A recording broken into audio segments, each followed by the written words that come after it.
Hey, what's up guys, TechTime here, and I am back again with a brand new video. So as always, before I begin this video, I want to thank you all so much for watching my content. If you enjoy my videos, leave a thumbs up. Also, make sure you subscribe to the channel for more videos. So with that being said, so my Instagram link will also be in the description below. If you want to reach out, you have something to say, you want to DM me, you have a question, DM me there. I respond fairly quickly. Alright.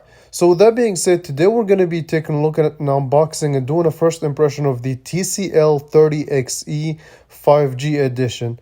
So I've never really done a TCL video, so this is going to be a first. Let's get started. So here's the box itself, and on the back of the box you do have some specs. So it does show that it has 6.52-inch HD plus display, and it is 20:9 aspect ratio, and it also does support 90 Hz, has a so it also has an 8-core chip, 13 megapixel camera, and a 4500 milliamp hour battery. We'll get to that stuff later, so let's just actually go ahead and unbox it.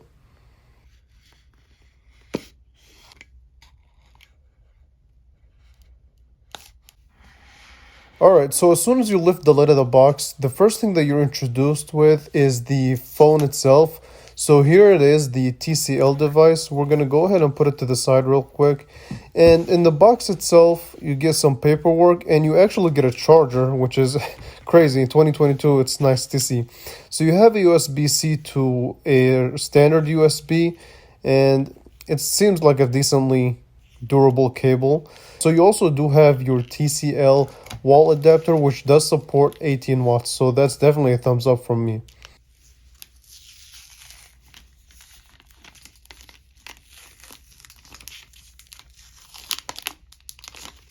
Well, here's the phone itself, and I am going to spend some time with it so I can give you guys a proper impressions. But right off the bat, I mean, this is kind of a chunky device. I mean, it's thicker than normal for a phone that only has a 4500 milliamp hour battery.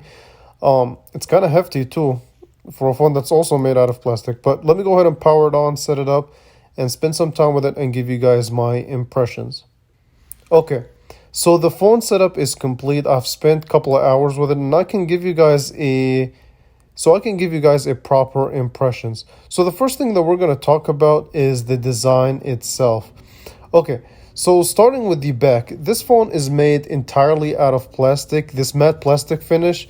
And okay, so it does bring the price down, but it can also make the phone feel a little bit cheap. On the other hand, this phone is kind of hefty. I said that in the beginning, and it does have some weight to it, so maybe that kind of balances out.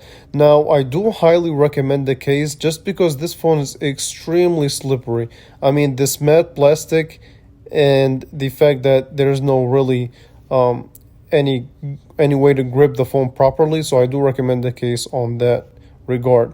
So on the right hand side, you do get your power button as well as your volume up and down, and to be honest, they're not really that good of buttons.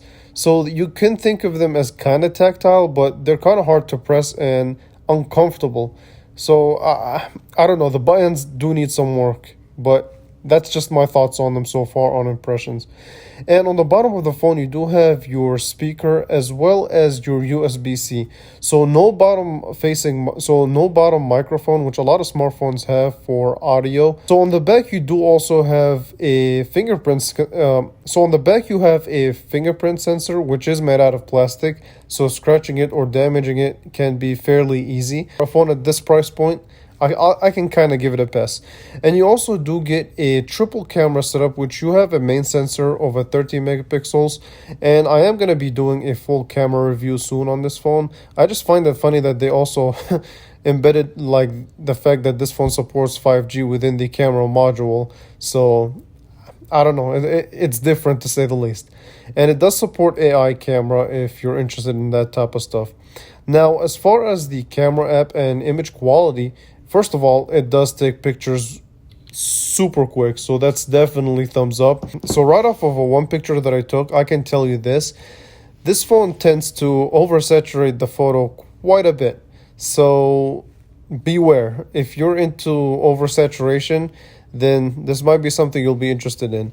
I do really need to take more pictures, one, in different lighting conditions, and take videos and see how this camera stands out from the other competition. So stay tuned for that camera review. Make sure you're subscribed for that. Now, you do also have this 720p display that is, while it's not the sharpest thing in the world, it is a decent display, right? It does have its ups and downs. So one of its ups is the fact that it does support a 90 hertz. Now, I would have loved to seen it in a 1080p style, but quality is okay. I mean, resolution is okay, but quality is actually decent. And the fact that it does support 90 hertz makes this phone extremely fluid. And speaking of fluidity, the specs. So you do have 4 gigabytes of RAM as well as the 8-core processor, and combining that together makes this phone surprisingly really freaking fast. So opening up apps and closing them is so easy and so fluid and smooth.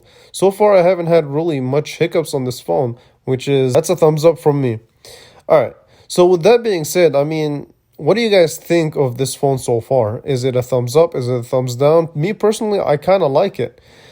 And with that being said, I mean, one, I really hope you guys enjoyed this video. If you did, make sure you like for more content on this device and other devices. So stay tuned for that. And yeah, that's it. I will catch you guys in the next video. Thank you for watching.